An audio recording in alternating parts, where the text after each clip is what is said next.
turabasuhuje mu izina ry'umwami wacu Yesu Kristo, abadukurikiye mwese, abakunzi ba Glory House TV, turabakiriye kandi twishimiye kubana namwe muri uyu mwanya mwiza Imana iduhaye kugira ngo twongere gusangira ijambo ry'Imana. Ni umwanya dukwiye kuba twubaha, ni umwanya dukwiye kuba dushimira Imana, kubera ko Imana yatugiriye neza, iduha ijambo ryayo, iduha Bibiliya kugira ngo dushobore kumenya amahame n'amabwiriza yayo, n'ibyadufasha kugira ngo dushobore kugendana nayo. Nk'uko mubizi, ntabwo Imana igaragarira amaso y'abantu, ariko tuyimenya mu ijambo ryayo. Mu ijambo ryayo turayumva, mu ijambo ryayo turayimenya, tugashobora kumenya n'iki twakora, n'iki twareka, imigambi yayo yose igahishuka mu ijambo ryayo. Rero uyu munsi turashaka kuganira ku magambo avuga ngo nubwo insengero zifunze ariko ijuru rirakinguye.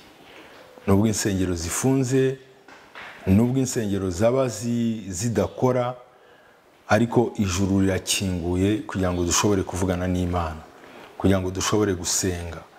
Rero no muri ibi bihe tuba turimo bitatwemerera guterana mu nsengero, bitatwemerera guhura, ariko ntabwo bikwiye gutuma tudashobora kubona umwanya wo gusenga, cyangwa gufata umwanya wo gusenga, cyangwa se no gufata umwanya wo kwiga ijambo ry'Imana, nk'uko nk'uyu mwanya tuba tuwufashe kugira ngo tugerageze gusangira ijambo ry'Imana rishobora gufasha umuntu uwo ari we wese. Rero iyo tuvuga ngo ijuru ryo rirakinguye ariko insengero zirafunze, iwanjye hashobora kuba hakinze kubera ko hariho guma mu rugo, nawe iwawe hakaba hafunze tudashobora guhura, ariko hamwe naho waba uri naho n'abandi nanjye, tumenye neza yuko ijuru rikinguye. Ijuru ryo rirakinguye amanywa na nijoro, ndetse amasaha yose, kugira ngo dushobore kuvugana naryo, dushobore kuvugana n'Imana yacu. Iyo tuvuga ubu buryo bw'ijuru yuko rikingutse, ni uko Yesu Kristo umuhuza wacu n'Imana, Yesu Kristo umuhuza wacu n'Imana, niko ijambo rivuga. Reka tubanze dusome icyanditswe mu byakozwe n'intumwa mu bice 4, duhere ku murongo wa 12. Byakozwe n'intumwa ibice 4 umurongo wa 12, uravuga ngo kandi nta wundi agakiza kabonerwamo, kuko ari nta rindi zina munsi y'ijuru ryahawe abantu dukwiriye gukirizwamo. Haleluya. Hano hari amagambo agera nko kuri 3. Hari kuba nta wundi agakiza kabonerwamo, nta wundi agakiza kabonerwamo, hakaba nta rindi zina munsi y'ijuru ryahawe abantu dukwiriye gukirizwamo. Aya ni amagambo 3 numva ashaka ko tuganiraho, tuvugaho, kugira ngo twumve n'ikindi jambo ry'Imana ritubwira. Iyo Bibiliya ivuga ngo nta wundi agakiza kabonerwamo, ubushize twavugaga ibi by'agakiza, bijyanye n'agakiza. Iyo tuvuga agakiza tuba tuvuga uburyo bwo kurengerwa, bwo gutabarwa, gucungurwa, kubabarirwa, harimo ayo magambo yose mu gakiza.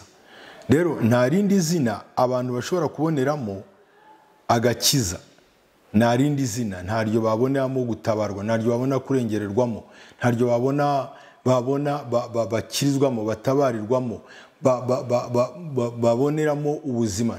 Ntago rishoboka hano muri iyi si, ntago rihari munsi y'ijuru, ntago rihari, uretse iri zina twaherewe gukirizwamo, ariryo zina rya Yesu Kristo. Bakavuga ngo nta rindi zina munsi y'ijuru ryahawe abantu. Munsi y'ijuru, ahangaha niyo mpamvu tuvuga ko ijuru ryo rirakinguye.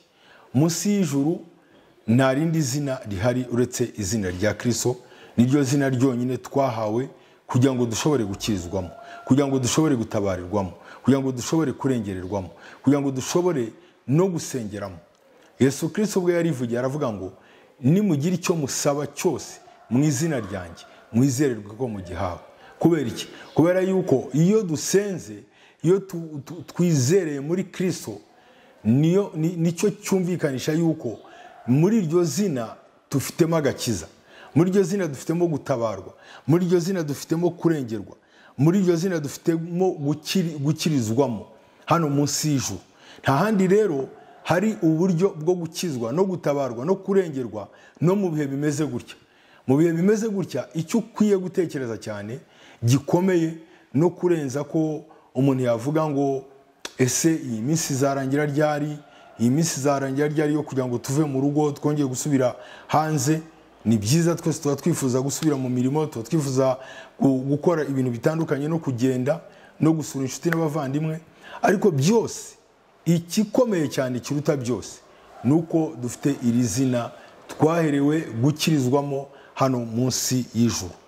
Iryo ni ryo zina ryonyine twahawe, kandi iryo zina wararihawe nanjye narihawe.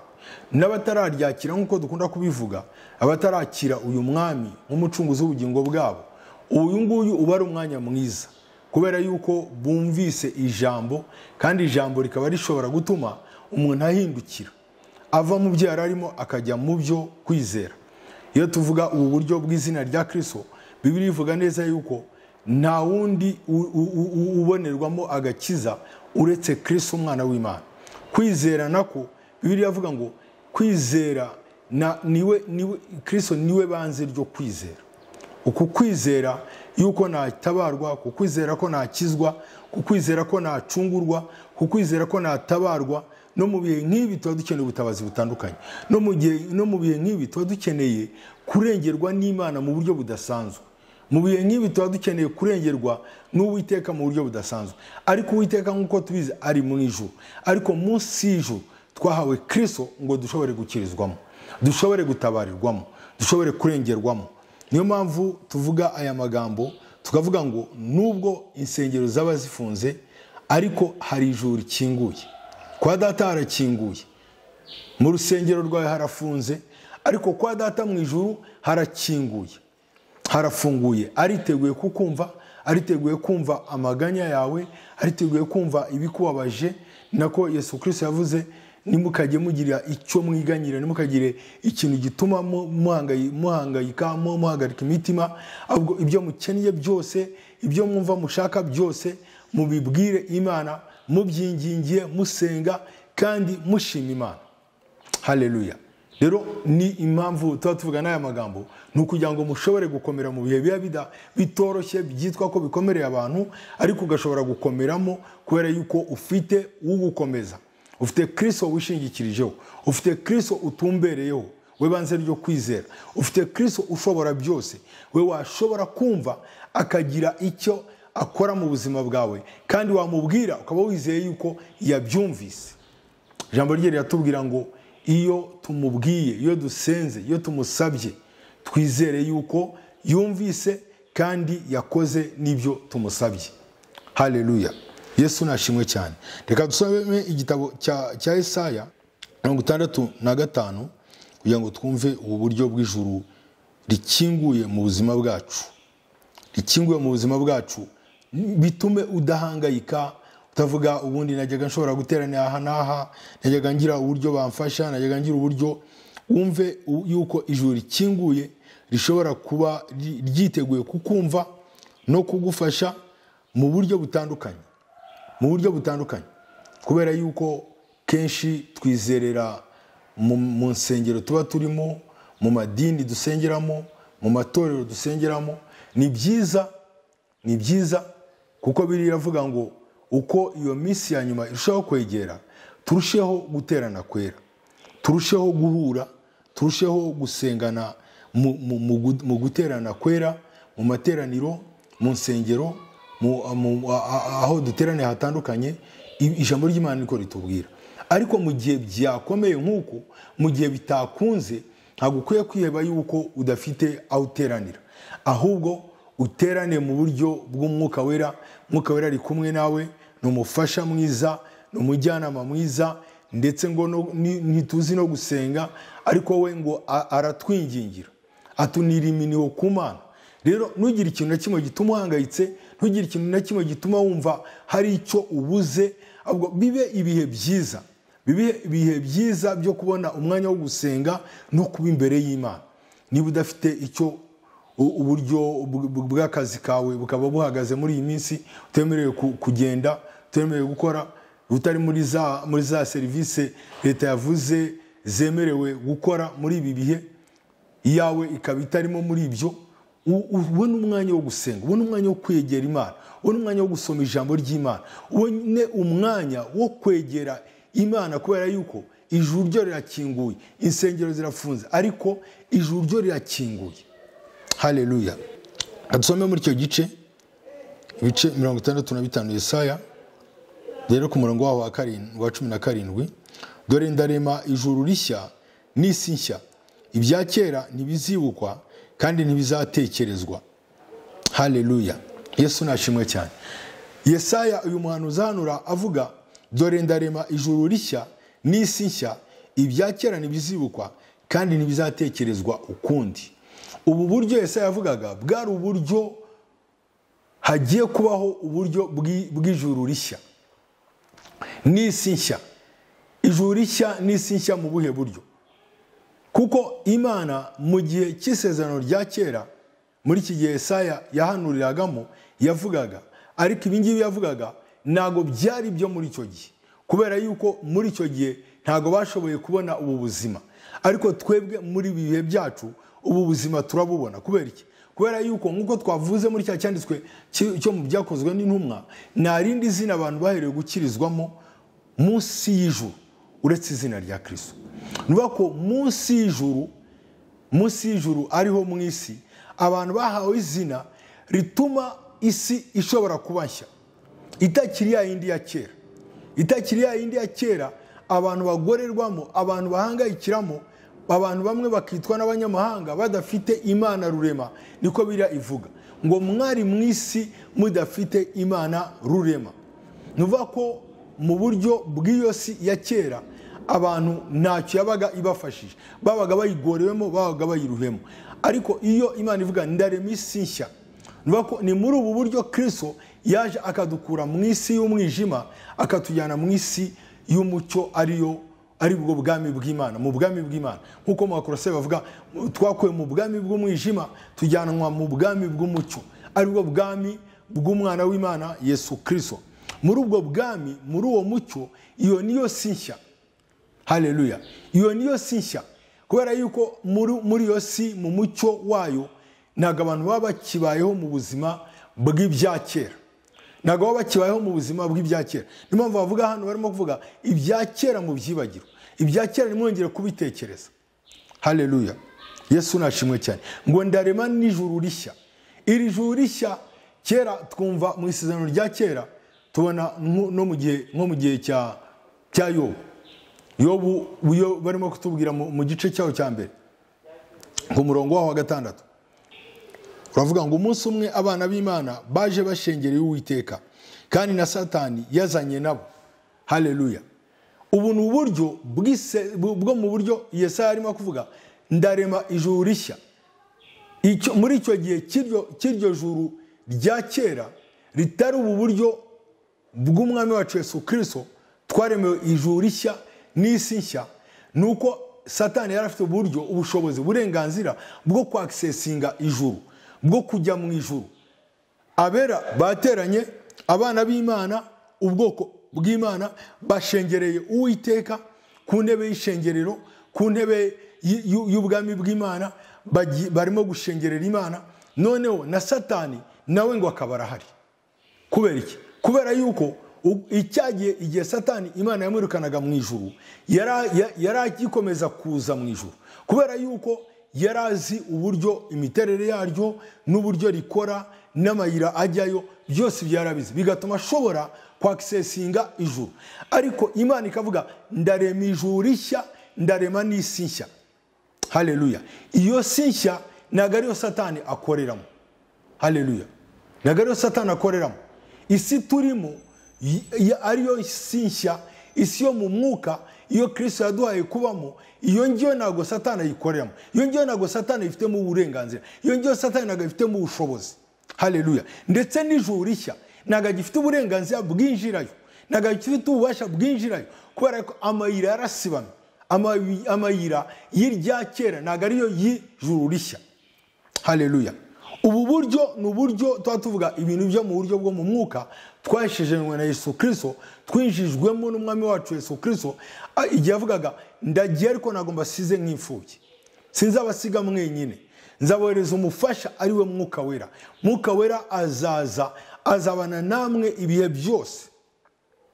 Yahinze akanavuga ngo ab'isi ntabwo bo bamufite kubera ko batamuzi, ntibamureba. Haleluya. Ni mpamvu ndimo kuvuga ko hari isi ebyiri zitandukanye. Hari yo si y'umwuka, yo mu mwuka y'umwijima ariyo Satani akoreramo, hakaba n'isi y'umwuka yo mu mucyo w'Imana ariyo dukoreramo. Iyo si rero ntabwo Satani ayikandajyamo, iyo si ntabwo Satani ayigeramo. Ni nabwo buryo no muri iryo juru nuko rimeze naryo, ntabwo Satani ahagera. Haleluya. Niyo ijambo ry'Imana ritubwira ngo ararega umurezi wacu. Petero niko mu rwandiko rwe avuga, umurezi wacu ahora arega. Muri bukano mu isezerano rya kera aho bavuga uburyo yaregaga umutambyi Yosuwa ngo yambaye imyenda y'ibizinga amurega. Muri ibyo bihe byo mu isezerano rya kera yari afite ubwo burenganzira bwo kurega kuko araregera Imana. Ariko muri ibihe ntabwo Satani afite uburenganzira, ntabwo afite ubushobozi bwo kuturega ku Mana, kubera ko nta nahuriye n'Imana. Imana yacu irera, Imana yacu yakiranuka, nta nigihuriye na Satani. Satani agafite uburenganzira bwo kugera imbere y'Imana ngo ajye kuturega. Ahubwo Satani kubera ko afite ubwo bwenge n'ayo mayeri, ayo mayeri ye akoresha, azi uburyo adushinja twebwe. Aradushinja twebwe nagakijya kuturega imbere y'Imana, ahubwo aradushinja akatwumvisha yuko tudatunganya imbere y'Imana, tudakiranutse imbere y'Imana, tutemewe imbere y'Imana. Ariko muri uburyo bw'isi nshya, muri ubu buryo bw'umwuka wera twavugaga, Kristo yaduhinduye abatambyi b'ubwami bw'Imana, yaduhinduye abakiranutsi b'umwami Imana. Turi abana b'Imana, turi ubwoko bw'Imana, twaracunguwe, twarababariwe, turiho ikimenyetso cy'umwuka wera. Turi abantu Kristo yaronse, turi abantu Imana yaronse. Haleluya. Rero muri ubwo buryo uko bumeze kose turimo gusobanura mu buryo bw'ibyanditswe, utekereza ibyo ngibyo ari byo wibwira amanywa na nijoro, wumva ijuru rikingutse ku buzima bwawe, wumva ijuru rikingutse ku buzima bwawe. Haleluya. Muri Timoteyo wa mbere ibice byaho 2:5 ijambo ry'Imana riravuga ngo Yesu Kristo niwe muhuza w'Imana n'abantu, ngo nawe ni umuntu kubera ko yaje mu isi yemera kuba umuntu, arangije aduhuza n'Imana. Ari umuntu aduhuza n'Imana mu buryo bwo mu mwuka, uko twavugaga, kubera ko ibyo bikorwa byose birakorwa mu buryo bwo mu mwuka. Haleluya. Ubu twahuye n'Imana, twahujwe n'Imana na Kristo umwana wayo, dufite uburenganzira ku Mana, dufite access ku Mana, dufite uburyo dushobora kuvugana n'Imana yacu, ari nta muntu uhagaze utuvugira wundi uretse Kristo niwe muvugizi dufite imbere y'Imana. Haleluya. Yesu nashimwe cyane. Yesu Kristo iyo tuvuga aya magambo kenshi abantu batekereza akavuga ibi bintu nta nubwo byumvikana, ibi bintu uyu muntu ibyo avuga ntabwo bisobanutse. Yambwira ibintu tuvuga birasobanutse kubera ko Kristo, reka dutange ingero z'ibyo kwisi, kuko biri avuga ngo iby'isi bitwigisha iby'ijuru.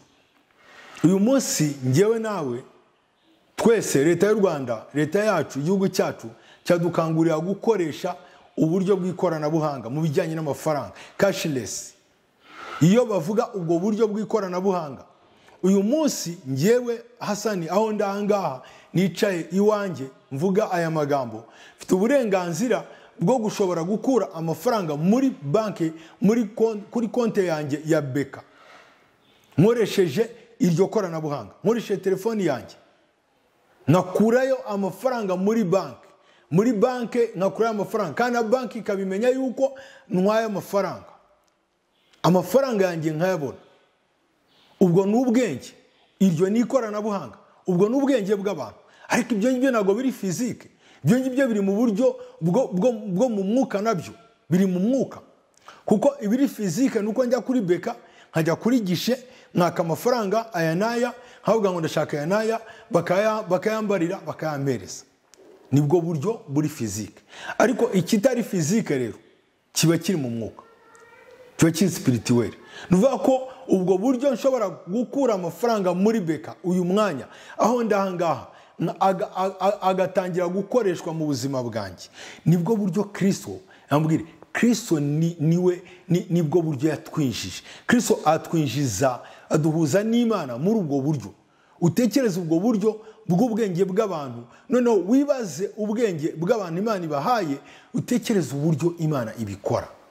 Twahujwe n'Imana na Kristo yunguye, atwinjiza mu ijuru rishya, aduhesha kuba mu isi nshya.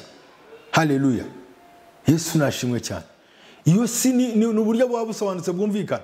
Niba turimo kuvuga ubwo buryo bw'amafaranga, umuntu utari muri beka ntabwo ubwo buryo bumureba, ntabwo ubwo buryo bumureba, ntashobora kubona ayo mafaranga. Ndimo ndavugira beka kubera ko wenda gihe ariyo nkoresha, nawe niba ukoresha wenda Equity cyangwa ukoresha n'iyindi, nanjye ntabwo na accessingamo kuko sinyirimo. Ariko niyo mpamvu tuvuga ko abantu bari muri Kristo Yesu, kuba muri Kristo ni ibindi birenze ibyo bya banki. Kuba muri Kristo bituma twaccessinga ijuru. Kuba muri Kristo bituma umuntu ashobora kuvugana n'ijuru, kumva icyo ijuru rivuga.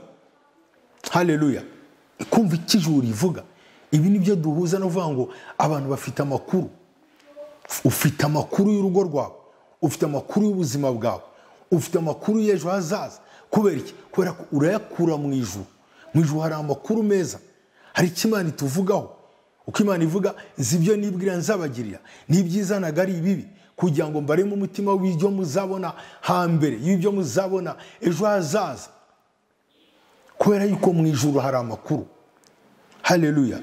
Rero nutakaza umwanya, niwumve hari igihombo, niwumve hari igihombo. Ku rundi ruhande nabibabwiye, kubera yuko birivuga yuko guterana kwera ni ngombwa, ni byiza. Hari icyo ngicyo tubura, ariko ntabwo turi bubure kumva ijwi ry'Imana, ntabwo turi bubure kumva icyo Imana ishaka, ntabwo turi bubure gukora ubutabazi bw'Imana, ntabwo turi bubure gukora kw'Imana, kubera ko Imana iri mu ijuru, natwe turi hano muri iyi si, kandi turakorana nayo mu izina rya Yesu. Kubw'izina rya Kristo twahawe, turinjira muri iryo zina kugira ngo dushobore guhabwa ibyo Imana igambiriye gukora ku buzima bwacu. Haleluya, Yesu nashimwe cyane. Reka dusome Abaheburayo, ubwo buryo navugaga bwo kwinjira, tumve icyo Abaheburayo, uyu mwanditsi w'Abaheburayo avuga. Abaheburayo ibice 10, some ku murongo waho wa 19. Nuko bene data, ubwo dufite ubushizi bw'ubwoba bwo kwinjizwa ahera cyane n'amaraso ya Yesu, dufite ubushizi bw'ubwoba bwo kwinjizwa ahera. Kera ahera kuhinjira byari intambara, byari ibibazo, ntago byashobokaga ku muturage uwo ari we wese, ntago byashobokaga ku muntu uwo ari we wese. Byari bijyo ari umwihariko ku batambyi gusa. Nabwo ngo bikaba umutambyi mukuru rimwe mu mwaka, nabwo nawe ntago yapfaga kujya igihe aboneye cyose. Umuntu wajyaga ajya mu ihema ry'ibonaniro igihe aboneye ni Mose wenyine, niwe bavuga muri Bibiliya. Ariko nawe Imana yigeze kumubwira icyo gihe rimwe, iramuga iti ubwire mwene so Aroni ntazongere kwinjira mu ihema ry'ibonaniro uko yiboneye igihe ashaki.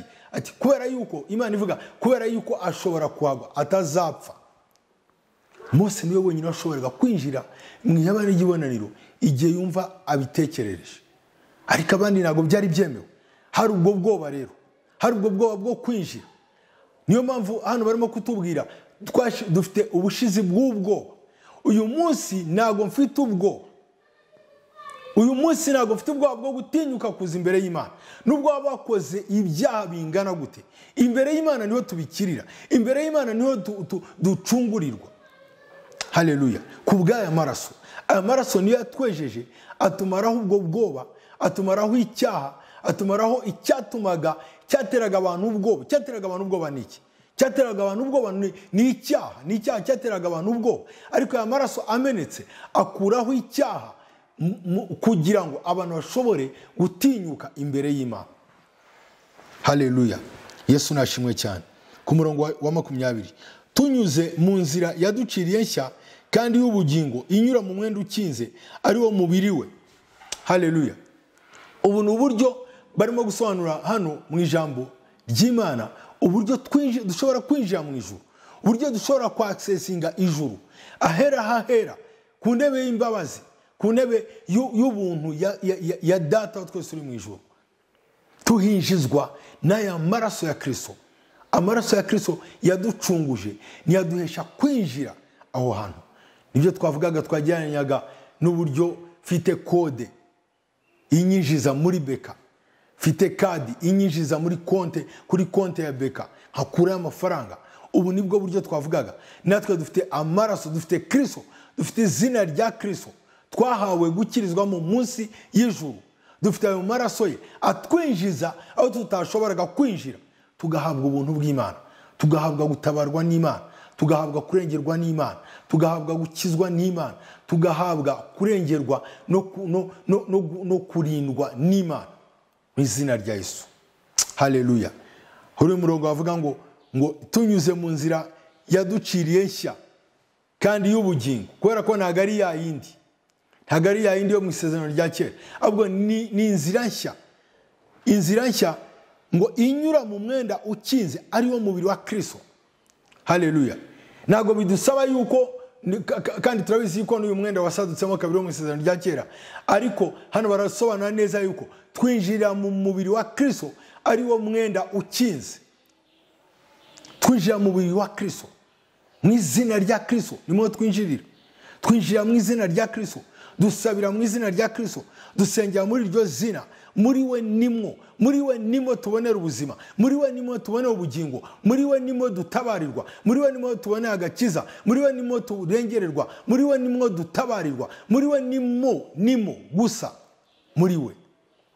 Hano munsi y'ijuru ntugire ubwoba bw'ibyo wumva, bw'amakuru atandukanye, bw'iyi minsi turimo yo kuguma mu rugo. Ntagire ikintu kigutera ubwoba. Wumve Kristo ari byose, wumve Kristo ari byose. Nawe ugize ubuntu, kubera yuko niba tudashoboye gusohoka ngo tujye mu kazi, ugize ubuntu, bibe ari ubuntu, bibe ari amahirwe. Wihangayika, ahubwo ubibone nk'amahirwe, ubibone nk'ubuntu ugiriwe bwo kongera kubona umwanya wo kongera kuba hafi y'Imana, kwegera Imana kurushaho. Kubera yuko uyu mwanya turaha ufite uburyo bwo kwicara ugasoma ijambo ry'Imana, ukabona umwanya wo gusenga. Ivyo byose bigakorwa mu buryo burambuye, kuko dufite amasaha menshi, amasaha 28. Ntago waguma mu rugo ngo uryame gusa, ntago wabona ikindi kintu ukora. Ariko nibura mu byo ukora, mu byo ugerageza, upangemo gukora ubwo buryo. Nibura habeho time yo gusenga, habeho na time yo kumva ijambo ry'Imana, gusoma ijambo ry'Imana.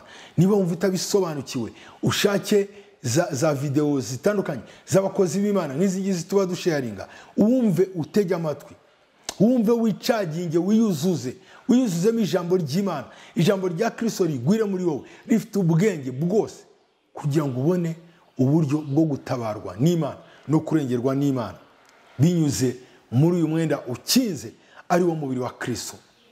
Haleluya. Yesu nashimwe cyane. Reka tugana ku musozo, reka dusome Abaheburayo ibice byaho 9. Hano tugiye gusoreza ibice byaho 9, some ku murongo waho wa 22. Kuko ukurikije amategeko ibintu hafi ya byose byezwa n'amaraso, kandi amaraso atavuye ntiyabaho kubabarirwa. Nuko rero byari bikwiriye ko ibishushanyo by'ibyo mu ijuru byezwa muri bene ubwo buryo, naho ibyo mu ijuru ubwabyo bikezwa n'ibitambo biruta ibyo. Haleluya. Uyu murongo wa 23 wa 22 birumvikana yuko hatabayeho kumeneka kw'amaraso, ntago habaho kubabarirwa. Murabizi mu isezerano rya kera, kugira ngo abantu babarirwe ibyaha nuko habagaho amaraso y'inyamaswa yamenetse, babazi. No mu isezerano rishya, kugira ngo dushobore kubabarirwa ibyaha byacu no kwikurwaho, nuko hamenetse amaraso ya Kristo. Ariko kuri uyu murongo wa 23, uyu murongo urashaka gusobanura, shaka kugira ngo twumvikane neza muri cya cyanditswe cyo muri Yesaya twavuze, cy'ijuru rishya n'isi nshya. Impamvu yabyo ni iyi, nuko hano baravuga, nuko rero byari bikwiriye ko ibishushanyo by'ibyo mu ijuru byezwa muri bene ubwo buryo. Ibyo ngibyo byo mu isi, bishanye ibyo mu ijuru, byagombaga kwezwa n'amaraso. Niyo mpamvu ngo Mose yamaze kubaga, amaze gukinja inyamaswa cyangwa se intama n'ibindi bakoreshaga, agafata ayo maraso yangiza ngo akayaminjagira. Ayo maraso yaminjagira ku gitabo cy'amategeko, ayaminjagira ku ihema, ayaminjagira ahantu hose kugira ngo byezwe n'aya maraso. Haleluya. Yarangiza akavuga naho ibyo mu ijuru ubwabyo, ibyo mu ijuru ubwabyo nabyo byasabye ko byezwa n'ibitambo biruta ibyo ngibyo. Haleluya. Ibyo mu ijuru nabyo byezwa n'ibitambo biruta ibyo ngibyo. Bako ibyo mu ijuru nabyo, aya maraso twameneye ya Kristo, nayo ayo maraso ya Kristo twameneye hano ku isi akatweza, akadutunganya, akadukuraho urubanza, akadukuraho ibyaha. Aya maraso yongeye kweza n'ijuru, yeza n'isi. Haleluya. Niyo mpamvu Bibiliya muri Yesaya yahanuye umuhanuzi akavuga ngo kuko abahanuzi baba bahanura ibizaba, ariko rimwe na rimwe ugasanga nta nubwo bitanze ibisobanuro. Ntibitanze ibisobanuro. Kubera iki? Kubera yuko mu buhanuzi niko biba bimeze, ntago kenshi usanga hari ubusobanuro, ariko ubusobanuro bumenyekana neza iyo ubuhanuzi busohoye. Haleluya. Rero icyo gihe cy'ijuru rishya n'isi nshya cyarageze, ni igihe cyacu turimo. Isi yarejejwe n'amaraso ya Kristo, isi nababwiye nshya turimo, n'ijuru ryarejejwe n'aya maraso ya Kristo. Niyo mpamvu Satani atagifite uburenganzira bwinjirayo, kuko iri sezerano ry'amaraso Satani ahuriye naryo, naryo afite, kubera ko Kristo yaramutsinze amaze kumena aya maraso. Haleluya. Rero dusoza, wizere Imana, wizere Imana, wizere Kristo umwana wayo, uhagarare wumve udafite ikintu kiguteye ubwoba. Yesu Kristo niko avuga muri Yohana 14 umurongo wa mbere, avuga mwizere Imana nimuhagarike imitima yanyu, mwizere Imana nanjye munyizere. Rero mwene data, wizere Imana, wizere na Kristo umwana wayo, hanyuma nushaka ugerekeho no kwizera abahanuzi bayo. Haleluya.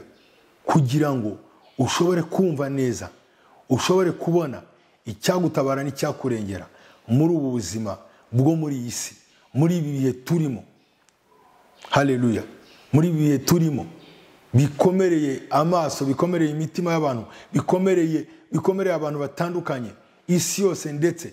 Ariko mu izina rya Yesu numenya ubu bwenge bwo guhagarara mu isi iyi si yejejwe n'amaraso ya Kristo, iyi si Kristo yaduhagaritsemo, n'iri juru ryejejwe n'amaraso ya Kristo, ugashobora guconnectinga naryo, ugashobora kumvikana naryo, ugakurayo amakuru, ugakurayo ubuzima, uraza kubaho mu izina rya Yesu. Urabaho mu buryo budasanzwe, mu buryo bw'ibitangaza, mu buryo abandi batatekerezaga, mu buryo abandi batibwiraga, mu buryo abandi badafite, mu buryo abandi batareba, mu izina rya Yesu Kristo. Kubera ko Kristo yaducunguye by'iteka ryose, kandi yaducunguye muri byose. Wakira ubuntu bw'Imana, wakire gukora kw'Imana, wakire imbabazi z'Imana, wakire kubeshwaho na Kristo, wakire ubutabazi, wakire uburengezi, wakire iby'ijuru ifite byose. Kubera ko mu ijuru hariyo byose dukeneye, mu ijuru hariyo byose wifuza mwene data. Haleluya. Nkumere nka wa muntu wo mu gihe cy'umuhanuzi Elisa. Elisa hano yaravuga ejo nk'iki gihe ibintu bizahinduka. N'ubu hari igihe tuvuga ngo ibintu bizahinduka, ariko abantu bamwe ntibabyizere. Ariko uyu mugabo ngo rimwe aramubwira ngo nubwo amarembo y'ijuru yakinguka, ngo ntabwo ibyo bintu byashoboka kuvuga. Haleluya. Umuhanuzi arangije aramubwira ati ibyo uzabirebesha amaso, ariko ntabwo uzabirya. Mwene data, reka kubaho mu buzima buhakana iby'Imana, reka kubaho mu buzima butemera ijambo ry'Imana, reka kubaho mu buzima buhakana iby'Imana ivuga. Ubyakire, ubyizere, ubyemere, biraza gukora mu buzima bwawe, biraza gusohora mu buzima bwawe mu izina rya Kristo Yesu. Turashoje. Uwiteka abaho umugisha kandi abagire neza. Turabasengera ngo Umwami Imana abarinde, Uwiteka ababesheho, Uwiteka aprovidinge, azane abahaze, mushobore kubona ubuzima, mushobore kubona ibibatunga, mushobore kubona ibyo kurya n'ibyo kunywa muri ibi bihe bikomeye mu izina rya Yesu. Kristo abahaze, Kristo abarongere ibyo kurya n'ibyo kunywa mu izina rya Yesu. Ntimugire icyo mukena, ntimugire icyo mubura, mumere nka Dawidi aho yasengaga akavuga Uwiteka niwe mwungeri wanjye sinzakena, ntacyo nzabura. Naho uhagarara uvuge ngo ntabwo urugo rwanjye ruzasonza muri iki gihe, ntabwo urugo rwanjye ruzabura ibyo kurya, ntabwo urugo rwanjye ruzabura ibyo kunywa. Mu izina rya Yesu tuzarinda tuva muri guma mu rugo, iwanjye hadashonje, iwanjye batabuze ibyo kurya, iwanjye batagize icyo bakena, mu izina rya Yesu. Ku bwa Kristo umwana w'intama w'Imana, Uwiteka abagirire neza, Uwiteka abakorere ibitangaza, Imana yacu ibigaragarize muri ibi bihe mu izina rya Yesu. Icyubahiro kibe icye ubu n'iteka ryose. Amen.